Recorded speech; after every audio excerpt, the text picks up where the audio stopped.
So right now, what I want to do is to answer the questions that you gave to Rose, and she sent them to me. And I think this would be more interactive, and we can be able to just go over everything that you specifically want to know. So the first question I got is, when did you join the voiceover industry? And I referred to that. I joined it, let's say, professionally in 2012 when I started working at Classic 105, and I got to network with a KBC presenter who was also able to hook me up with her agent, and the agent now was able to get me um, into auditions, right? So because I didn't know anyone, so Paxson, now my agent, was a very critical person because back then I didn't know how to maneuver that industry. I didn't know any creative directors. I didn't know so many of the studio people. So he was the one, like, linking us up. So that's how I started it in 2012. The second question is, how is the voiceover industry? How does it look like in Kenya? I've answered that in a previous slide. And yeah, it's vibrant. There's potential for growth. Don't think that it is too saturated because everyone's voice is unique. Don't try and emulate anyone. You can try and just, put in the best practices, but your voice is your voice. Your voice is unique. It's how you deliver, it's how you convey the emotion. And also, the client sometimes, they have a voice in their head that they're looking for, and maybe it is you who has it. So don't try and emulate how Cynthia speaks or how Oprah speaks, or just be you. Don't try to be another Maina Kageni. No, you can only be yourself. You can learn from them, you can learn intonation from them, but when you're going for these auditions, just speak as yourself and follow the instructions that you're given. The third question is, what does it take to be the best in this industry? First of all, you need to be humble. As I told you, in this industry, you have to audition, even if you're a pro or you're a beginner, you still have to audition. So sometimes, because you're working with people and these things take a lot of people, like you'll have the client there, you'll have the creative director also there with you, you'll have the audio engineer there with you. If you're someone who's really hard to work with, imagine you won't be called back because they'll be like, huyo msichana ni mambo mengi. I don't even want to deal with her again. The other thing is, now from going out to physical auditions, you must be able to audition every day and practice every day. As I told you, I do maybe 10 auditions a day. And for me, I get them online and I just practice and practice and practice because things change. Nowadays, people want more conversational reads. So you just read a copy, just you as you would be talking to your friend, like you'd be talking to your mother, but you convey that emotion and the same passion. So to keep up with the standards of the industry, you have to audition every day.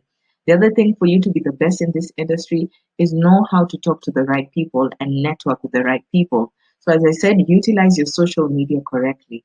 Right now, what you can do is just go and put hashtag production houses in Kenya or studio houses in Kenya or something of the sort, or even go to Facebook and follow groups like the Advertising Association of Kenya, things like that, or advertising people.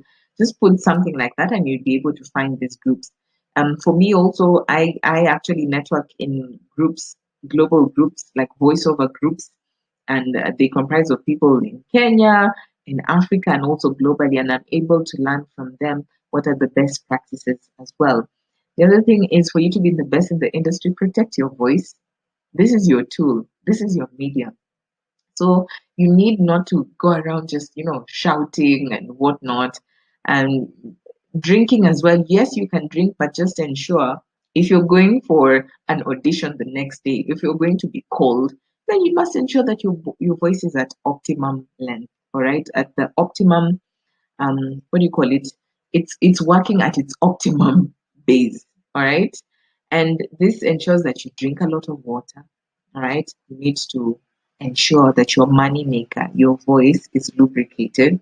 You also need to ensure that you're doing maybe some mouth exercises because you get these things we call pops when you're reading something and it comes from pop and bah. So you don't want a lot of that when you're doing your auditions because that will take a lot of time and you don't actually sound like an expert in that. Then the fourth question is, how does one sharpen their voice and be able to market themselves? So for me, I'd say continue with auditions and practicing. That's how you sharpen your voice. Try and do different types of reads. Maybe if you always want to do just documentaries, why don't you try an animation? Try and emulate maybe a cartoon that you love. You never know. Maybe your voice is best suited for an animation, or maybe you can play all those parts. And ensure also that you're consuming the correct type of content. Like, I listen to a lot of YouTube channels for by voiceover artists globally, and also podcasts, and you're able to hear some techniques that they use to be able to be their best and be at their optimum. There's something called voice fatigue, where if you're talking a lot, I think you've also experienced this. Sometimes if maybe you're talking a lot so much, you feel tired and you feel strained. So that's not good for your voice. So also you need to understand that when you're in a noisy place, you're not just shouting all about, and you're not putting your voice on into undue pressure. Like you're just using it how it's supposed to be used. The second bit of the question is, how do you market yourself? This is something, to be honest, that I'm also learning. How I'm marketing myself is, I'm reaching out to people in my network and telling them, hey, I'm a voiceover artist. I'm a voiceover artist. If you have a project, hey, I'm your girl. Call me.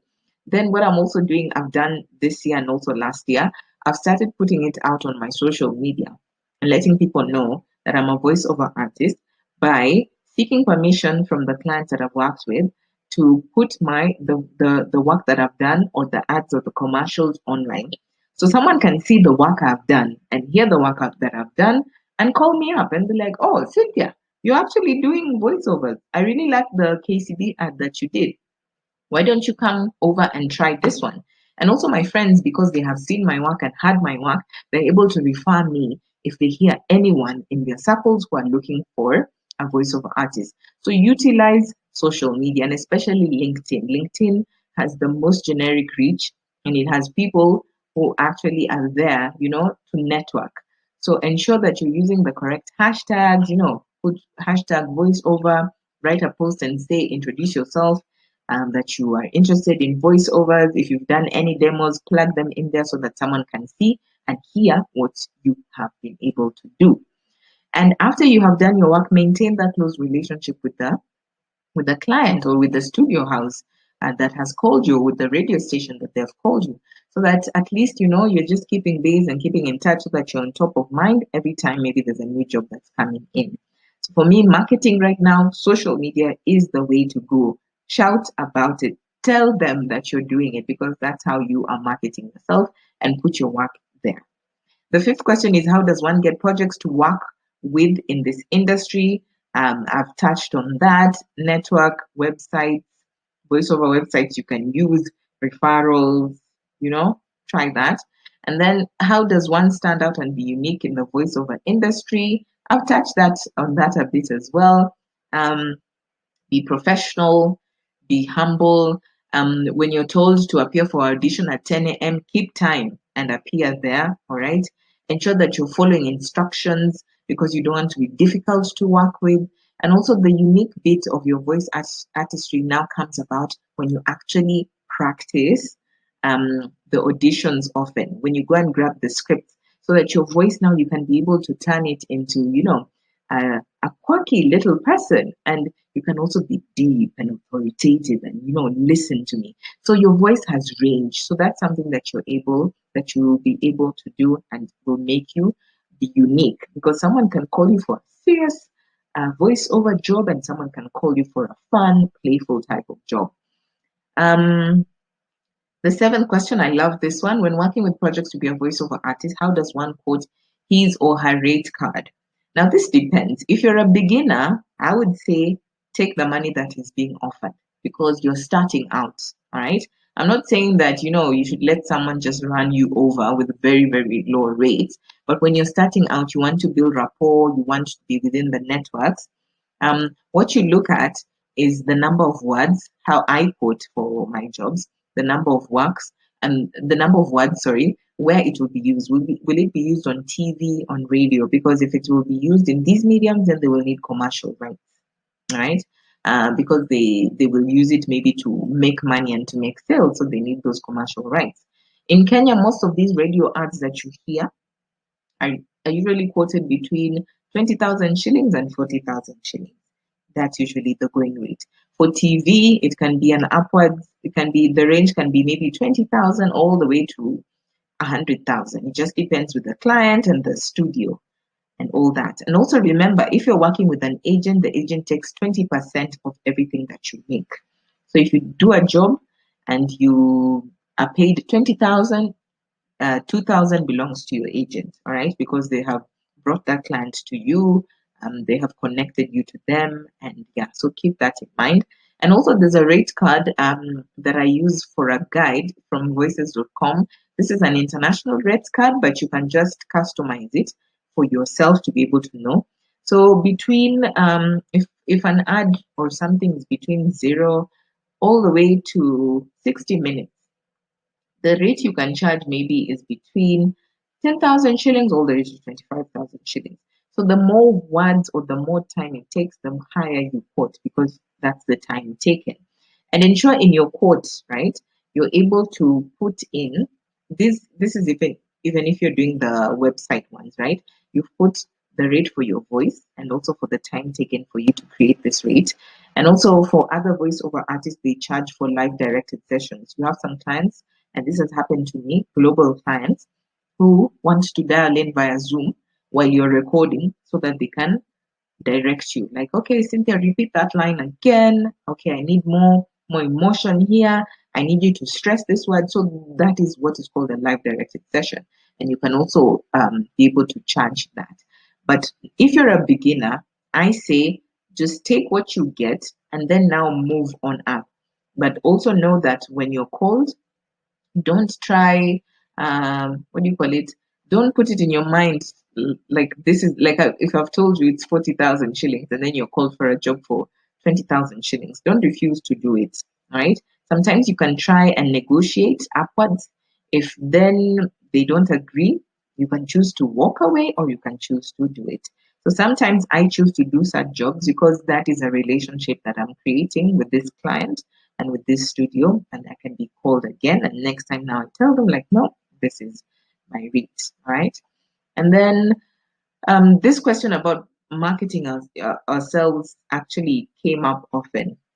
And as I told you, this is also something that I'm learning to do. But social media is what we need to take advantage of. And what I've been seeing from the international clients or international voiceover artists that I follow is they're usually coming up with posts so you can have a dedicated or use your personal page or open up another page and ensure that you showcase your work. You can use scripts from the internet and read them, all right, and then just create a nice image and stick it onto your LinkedIn or onto your Facebook or your Twitter and write, hey, I'm a voiceover artist. If you have any projects, call me. And yeah, these ones I've talked about. The one I'll talk about is number 10, equipment to start off with. So for me, I didn't have equipment when I started back in 2012. As I told you, I used to use the school studio. So if you're in a school with a studio, or if you have friends who work in a studio, take advantage of that because that's free equipment that you can use to practice and come up with a demo. And that demo, or these 2 or 3 demos that you have, are the ones that you're going to use to email the production houses and tell them, I'm a voiceover artist. If you have a project, call me. Right now, what I'm using is a USB condenser mic. And what I mean is it's a USB mic, so I can plug it straight into my computer and then I'm able to record with it. And I love it because it's a portable mic. It's called a Uhuru USB mic, and I got it off Amazon. And it was just under $50, so it's under 5,000 shillings. But whatever mic you use, just ensure that it is clear and you're using the proper microphone technique to ensure you get the correct sound. The other thing you can do is hire a studio if you want. You go and tell them, hey, I want to get some demos done.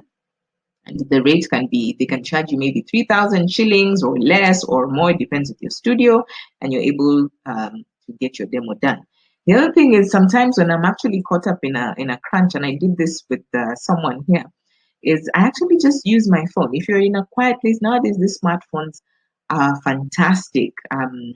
You just cover yourself with a duvet, make sure you're in a quiet place, and you just put the phone at a distance, right? Not too far, but just close enough that you don't get too many pops. And you read the copy, and sometimes you get really, really clear copy. So that's also one way you can be able to create your demo. But if you can, the microphone is the way to go because you get good quality sound from there.